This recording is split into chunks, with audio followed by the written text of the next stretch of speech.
today's video. My name is Svashim Klope, and today we're going to be talking more about the lip gloss business and how to identify the problems in your business. So if you're interested, stay tuned and let's get into the video. After making the video on how to start your own lip gloss business, I saw that a lot of people were interested on that video, and I just wanted to talk more on how to actually start your business, because it doesn't really help to follow your favorite influencer or your favorite YouTuber that also has that similar business, and you just like, I want to start it too. And once you start it, you actually have like a gap in your business that you kind of have to, close. So I'm here to help you identify some of those gaps and identify some of those problems that is going to help you make create a business that is going to be sustainable and also successful. We're going to start with the visual awakening. So you need to know, what is your product? What do you want to sell? Do you want to sell cosmetics? Do you want to sell hair? Do you want to sell, just makeup products or apparel? Anything. You need to know what is your product. Now, after you have identified what is your product, you need to know what your competitors are doing. So you need to know, how are they marketing? How are they operating? How are they using the different technologies that we have now? And you need to identify what is not matching between your business and your competitors, because I'm pretty sure since you're starting, I'm pretty sure it's not going to be like that. It's going to be like this. All right, it's not going to be as perfect as like a business or a company that has been there for like 20 years. Like for me, I know I can't compare myself to Kylie Cosmetics because they have been there for a while now, and I only just started.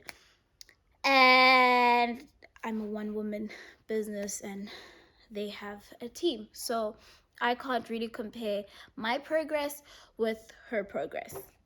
But I can learn from like how she does things, like how does she market, how does she use her social media, and just like how they operate. They always have it. You always have that on the internet, so always make sure to look that up. And also you need to check like the standards, right? Does your product or your brand live up to the standards of like the best company or business out there? For instance, does my brand live up to the standards of, let's say, Essence? Now, Essence, one, you can find it in almost all the clicks, in like you can also get it at Discam and many other retailers. Now for me, you can only get it through my DMs. So see what the problem is. I still need to fix that problem. So the good thing about this is that I'm also identifying some of the gaps that I have, and I'm helping you guys also identify them, because it's not easy. It's not easy when somebody's telling you, no man, something's wrong with your business, you're not doing this right, you're not supposed to do like this, when everybody is just coming with all the negative. You just need to be ready to receive all the negative and try and fix it, like how I'm doing. I've identified the negative aspects of my brand, and I am working on fixing all of those to make it a better brand. And that's a good thing about it. When you have a small business, you have room for mistakes, you have room to improve, you have room to just make it better. And also you need to know what needs to change. So once you have figured out the visual awakening, then you can move on to the visual exploration. By observing your competitors physically and going to like the site, so going to the stores. If you have like a cosmetics brand, go to Clicks, go to Discount. Those are like the the number one retailers for cosmetics here in South Africa.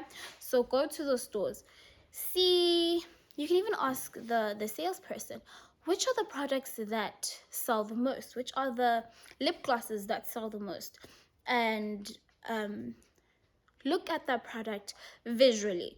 And you take your, I've used this, you take your branding, you take your lip gloss, and you're like, okay, is this visually appealing? Is this, is this worthy to be in the shops? So with my brand, I started from, let me find this.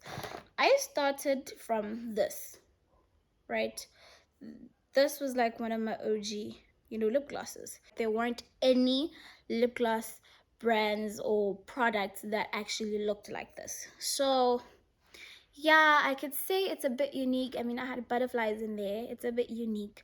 However, it doesn't look as professional. I mean, it's a sticker. It's a sticker that can come off at any time. See, it's even peeling. So then I was like, okay, I need to step up my game. Needs to be visually appealing. Then I got this one. Now, it's printed on the tubes. However, this also gets smudged and erased very easily. So I thought, and also it just seems very bare and naked, So I thought, let me make it bigger, and finally got this lip gloss tube. I love it because it's bigger, and also now you know what the SSS stands for. With this, it's just with this one, it's just SSS Cosmetics. You don't even know what SSS stands for. Do you know? No.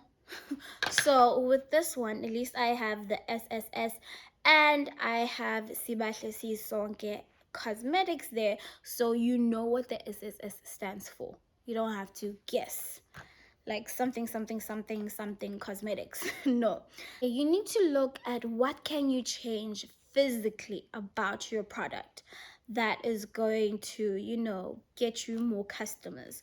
What can you physically see that is different or similar to that other company or that other brand?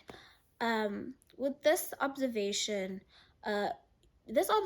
can be done through just going there and just buying the product. Just go to any retail store that sells cosmetics and buy as many lip glosses, obviously on budget.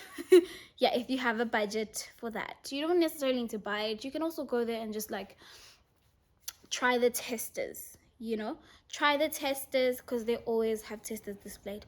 Try the testers, which you look at the textures, you look at the viscosity, you look at the branding, like how is the packaging, you look at like how they worded the word, the word. Yes.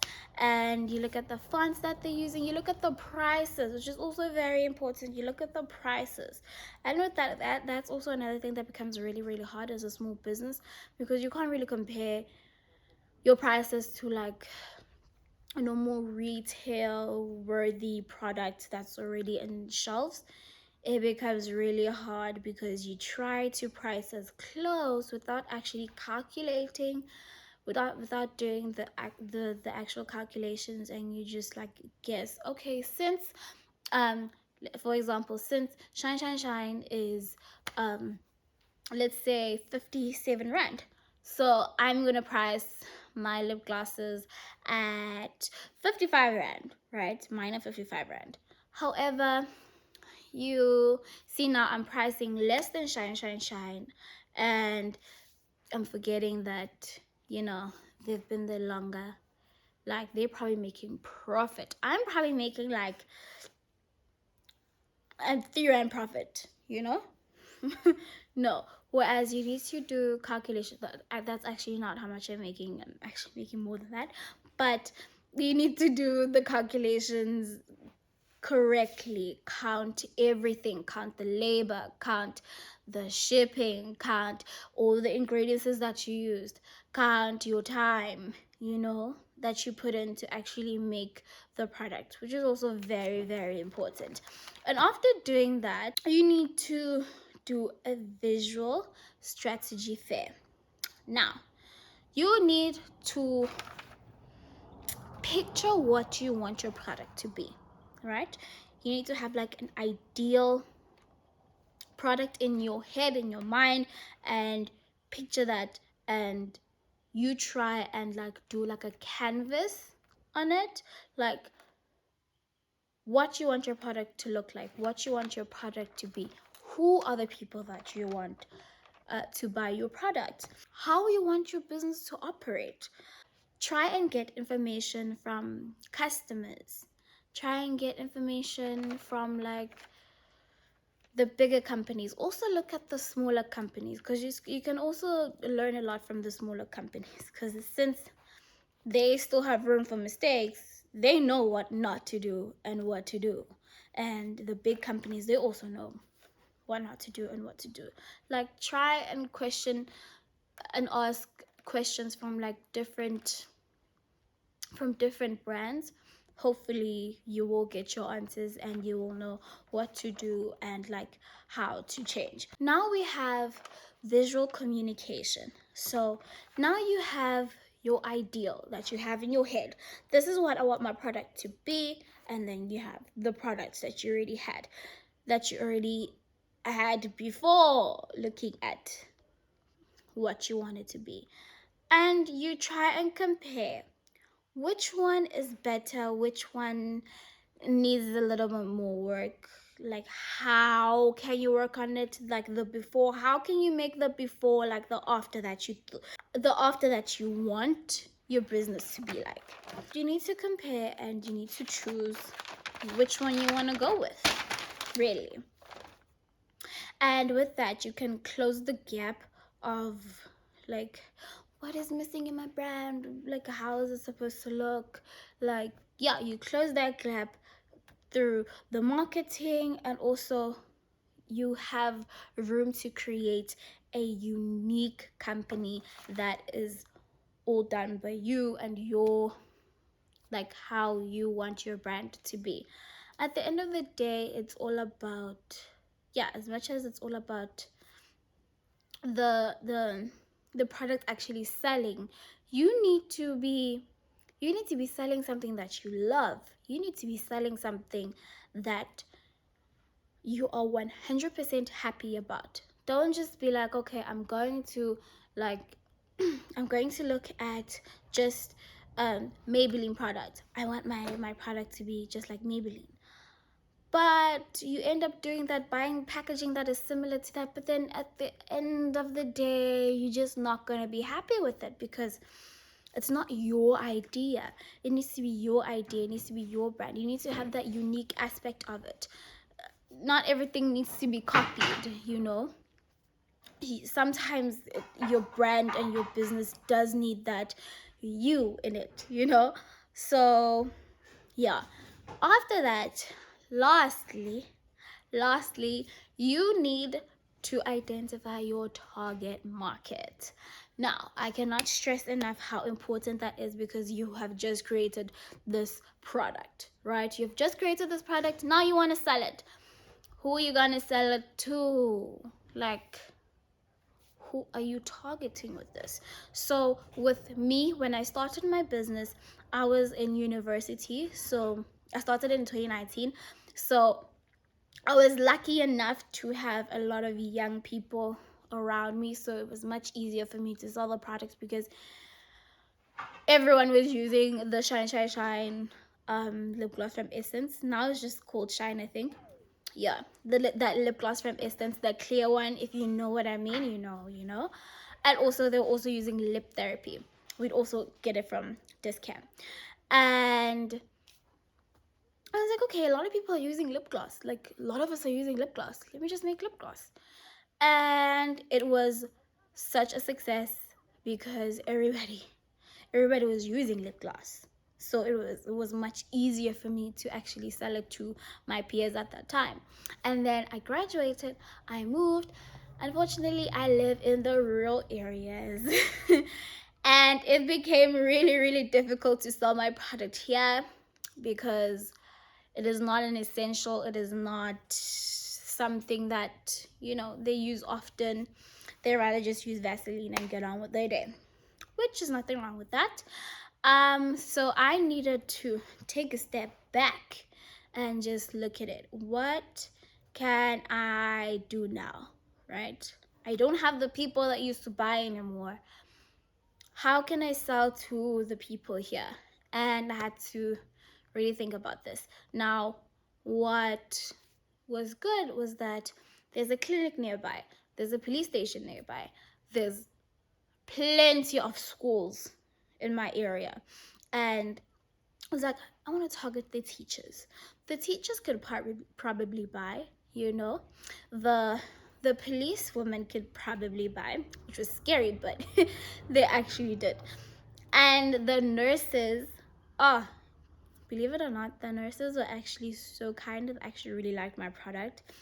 Then from there, I kind of had to I had to look at how else can I sell my product. I know there's a lot of high schools here, and the girls that actually really like lip glosses. I've actually kind of seen like plenty of them with like shiny lips.